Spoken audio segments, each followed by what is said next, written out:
Good morning, Pine class. For today's writing task, you are going to turn a story into a comic strip or cartoon strip. The story that we're going to read this morning is called Little Frog, and it's by Jacob Martin Stritt, and I love it because it's one of the funniest picture books that I've ever read. So I'm going to share the story with you today, and then your job is going to be to turn this story into your own comic strip or cartoon strip, and I'll show you how that will work later. So let's read.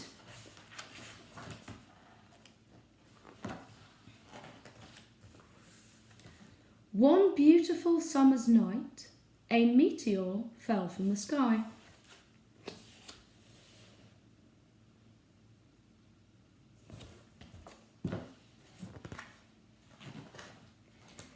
It went through the roof and landed on the television owned by the frog family.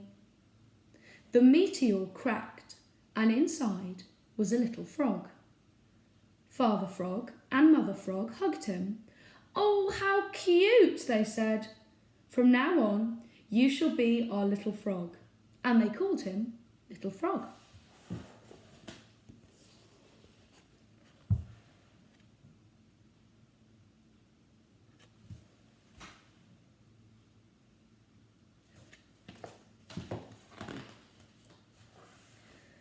The frog family loved Little Frog very much.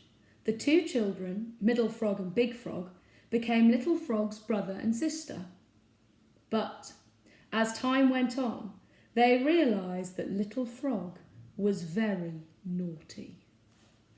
One morning, he got up especially early and drew all over Father Frog's face while he was sleeping.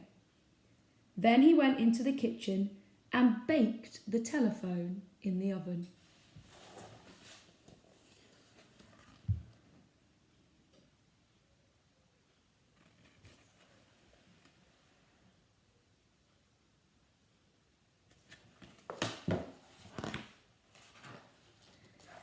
And he washed all of the books with hot water and lots of bubbles. Father and Mother Frog screamed, "What are you doing, Little Frog?" Father and Mother Frog took Little Frog to the school counsellor to try and understand Little Frog's naughty behaviour. "I think you need to talk to a specialist," said the counsellor.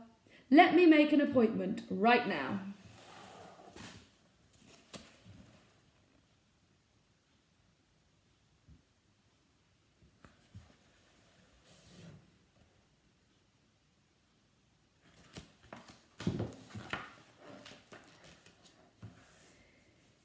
He picked up the telephone to make the call, but Little Frog cut the line.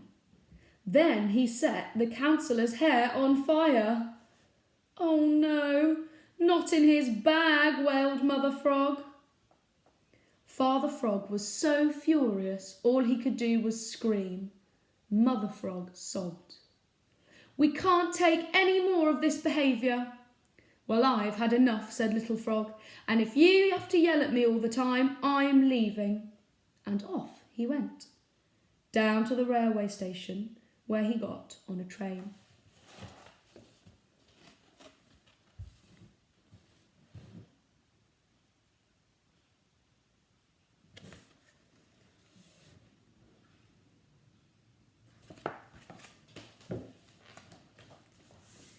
He sat down next to a lady with a spotty dress. The train drove through the countryside, through strange cities, through cold and snow. When the train came to the last stop, Little Frog walked on by himself.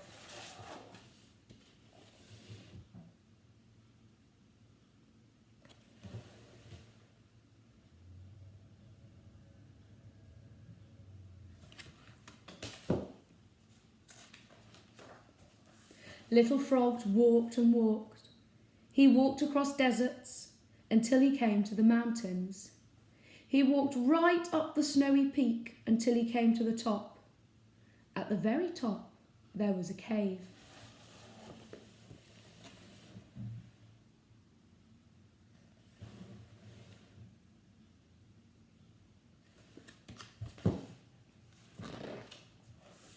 Inside the cave was a very, very old man. He had long white hair and a long white beard. In front of the old man was a very old, thick book. Slowly the old man opened his eyes. "So what can I do for you, little frog?" he said. "I'm really naughty," said Little Frog. "Nobody likes me." "Ha ha ha," laughed the old man. "I'm sure you're not that naughty. You just need to find a quiet place inside yourself."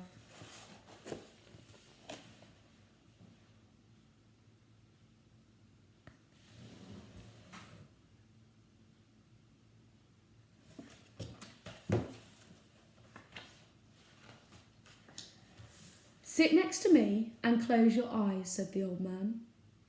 Little Frog closed one of his eyes and then the other. Then he couldn't see anything. Nothing happened.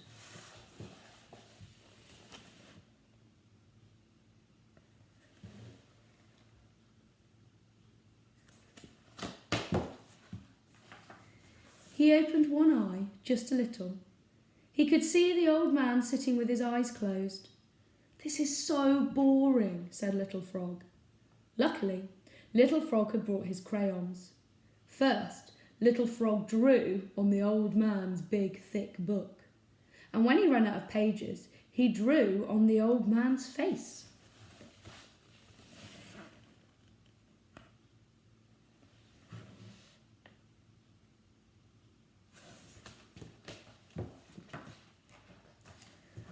"What are you doing?" screamed the old man.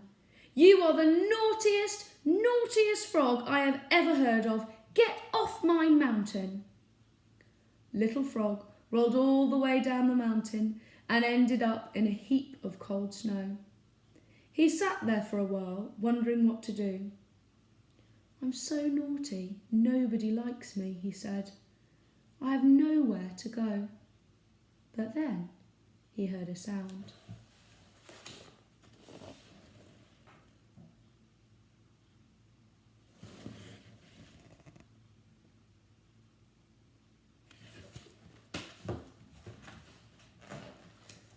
A helicopter! It was Father and Mother Frog, Big Frog and Middle Frog. "Little Frog," they all cried, "we've been searching everywhere for you." They pulled Little Frog into the helicopter. "Oh, Little Frog, I'm so happy we found you," sobbed Mother Frog. "But I'm still very naughty," said Little Frog. "You may be naughty," said Mother Frog, "but you are still our little frog, and we love you."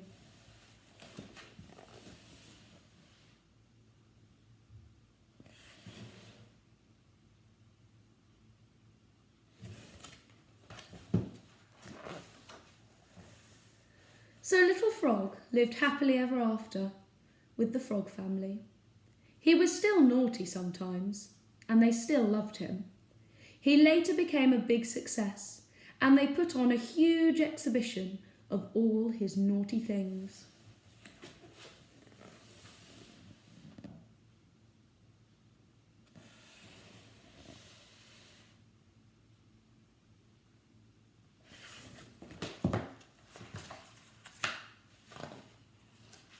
And that's it. That's the end of the story. So let me explain what your task today is going to be. I want you to turn Little Frog into a comic strip or cartoon strip. And I've had a go at starting one off. So, your comic strip or cartoon strip should include, of course, pictures. Okay? Within your pictures, it would be really nice to see a few examples of using speech bubbles or thought bubbles to show what different characters are thinking or saying. And finally, underneath each picture, you should write short captions explaining what's going on. Good luck, and I cannot wait to read your comic strips or cartoon strips.